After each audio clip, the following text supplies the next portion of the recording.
Just as his golf game was thriving, a significant back injury nearly crippled Bob Levy's career. After spending 6 years recovering and rehabilitating, Levy rekindled his prowess by taking the 1987 Gap Middle Amateur Championship. I didn't putt well. Old York Road is kind of a tough course to putt. I hit the ball, I think I hit 16 or 17 greens that day. I mean, I hit the ball flawlessly, literally, and was fortunate enough to win by, I think, a shot or two. It was a confidence builder because there I felt like I was beginning to develop the mental toughness that was required to be competitive.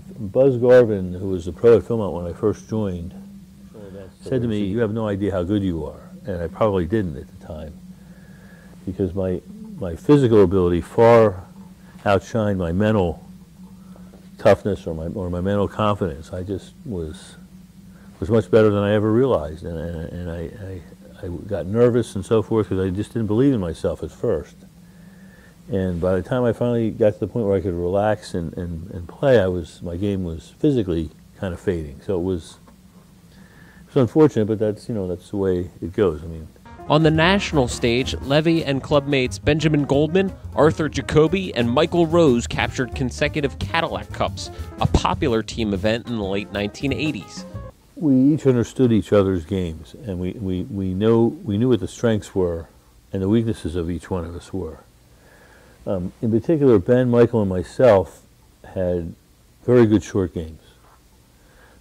All three of us were really good putters. Art was a better ball striker than us, but I think we were just comfortable playing bad shots, recovering and so forth, and we were relaxed. We never really got upset and so forth. So when we played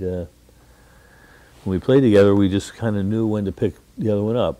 We played enough golf together, I think, just to sense the momentum or whatever you want to call it for each one of our individual games. In 1989, Levy qualified for the U.S. Amateur at Marion Golf Club. It was one of Mickelson's amateur events. There are two stories I heard about Phil when I was there. One was he was sitting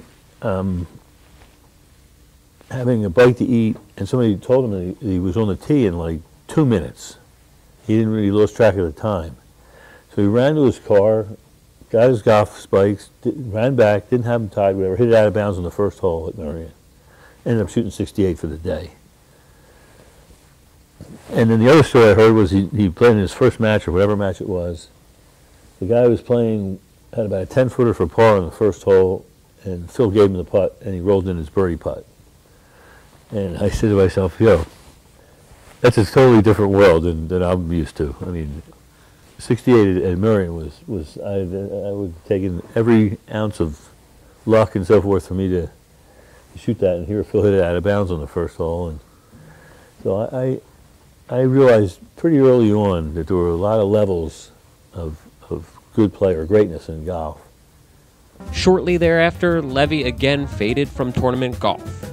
My game started to slip, and my interest started to slip in terms of my ability to focus and so forth. My back started to bother me again. I wanted to spend the time with my kids, and I just didn't want to make the sacrifices that were required for golf. Levy's children, Benjamin and Dan, had success as juniors on the Gap circuit under their father's watchful eye. Much harder to watch them play, much more nerve-wracking to watch them play than it was for me to play myself. I agonized with every single swing they made. I remember Ben played Sam Fall, I think his name was, in the finals at Whitford. And I remember Ben said to his mother during the round, he said, "Have you seen Dad?" And I was there, but I was hiding behind trees as it was my custom, because I didn't want him to see me necessarily. And I watched the match from behind a bunch of different trees, and he unfortunately lost one down. But he was very gracious in defeat, and I just was exhausted from agonizing. Dan won the Philadelphia Junior at McCall Field against, I think his name was Robbie Ockenfuss. For some reason, that's what I recall. And Robbie was a really fine young player and was really tall and lanky and hit the ball 50 yards by Dan. And he just methodically frustrated him and ended up beating him. The game has been really good for them. It's taught them a lot of the things that it taught me about self-control and discipline and depending on yourself and not making excuses. Because you can't make excuses when you play golf. I mean, you either, it's right there for you to see. Either you are successful or you're not, and you have to be honest with yourself about the reasons why. Either you've performed well or you haven't, and you can't blame somebody or something else. Those values were perhaps most evident when Levy followed Dan during the 2001 district championships. He ended up in a playoff, and the first hole at Wyncote is a par 5, and he hit a driver or pitching wedge, I think, into that green. Dan hit it really long. Yeah, that was good. And the kid he played hit it in the weeds off the tee, knocked it short of the green for the second, and knocked his search out and rolled in about a 40-footer for birdie, and Dan missed his putt for eagle from about 15 feet. He should have made it to the end. And then he lost in the second hole, hit it over the green. And he's walking back, and I was behind a tree, of course, and there aren't many at Wyncote. I found a couple to hide behind. And I had no idea what I was going to say to my son, who had just probably endured one of the biggest disappointments. And when I walked up to him, before I could say a word, he said, "Some things aren't meant to be, Dad." I'm getting choked up now, because I felt so bad for him. And I just said, the kid's got class and he's got heart. I mean, he said the right things. Today, Levy still enjoys the game, though it's been a struggle. He suffers from Parkinson's disease.